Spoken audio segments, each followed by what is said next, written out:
மாரிசாமி வணக்கம். அங்க திருப்பரங்குன்றத்துல வாக்கு எண்ணும் பணி துவங்கி விட்டது அப்படின்னு நம்ம அறிஞ்சுக்கிறோம். அங்க எப்போது முதற்கட்ட முடிவுகள் வெளியாவதற்கான வாய்ப்பு இருக்கிறது? வாக்கு எண்ணும் பணியில ஏதேனும் சிக்கல் இருக்கிறதா இல்ல அங்க சுமூகமாக தான் நடைபெற்று வருகிறதா? மாரிசாமி.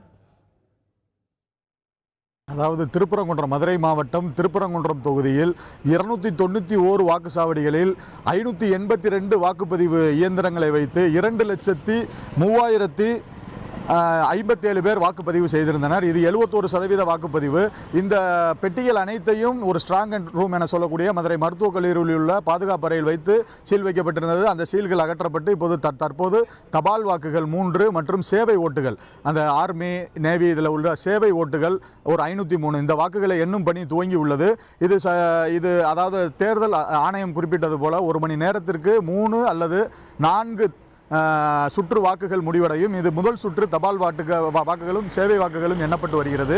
இன்னும் 1 மணி நேரத்தில் ஒரு 4 சுற்று வாக்குகள் எண்ணப்பட்டுவிடும். 14 மேஜைகள் அமைத்து 21 சுற்றுகளாக எண்ணப்பட்டு வருகிறது இந்த வாக்கு.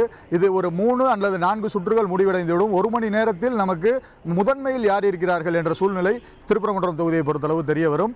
இந்த மதுரை மருத்துவக் கல்லூரி வளாகத்தை சுற்றிலும் பலத்த போலீஸ் பாதுகாப்பு போடப்பட்டுள்ளது. ஒரு 32 சிசிடிவி கேமராக்களை வைத்து, அதாவது 16 சிசிடிவி கேமராக்கள் அந்த அரங்கத்தின் உள்பகுதியிலும் ஸ்ட்ராங் ரூம் மற்றும் அவர்கள் இருக்கும் பகுதியிலும் வளாகத்தில் ஒரு 16 கேமராக்கள் 32 கேமராக்கள் வைத்து போலீசார் பாதுகாப்பு பணியில் ஈடுபட்டு வருகிறார். மேலும் 3 அடுக்கு பாதுகாப்புகள் கொடுக்கப்பட்டுள்ளது. முதல் அடுக்கில் துணை ராணுவத்தினரும், 2ஆம் 3ஆம் அடுக்குகளில் தமிழ்நாடு சிறப்பு காவல் படை மற்றும் தமிழ்நாடு போலீசாரும் இணைந்து பாதுகாப்பு பணியில் ஈடுபட்டு வருகிறார்கள். ஒரு 151 அலுவலர்கள் தேர்தல் அந்த எண்ணும் பணியில் ஈடுபட்டிருக்கிறார். அதில் மேஜை அலுவலர் மட்டும் 51 பேர் ஈடுபட்டு வருகிறார்கள். இந்த பணி இன்னும் 1 மணி நேரத்தில் முதன்மை நிலவரம் நமக்கு தெரிய வரும்.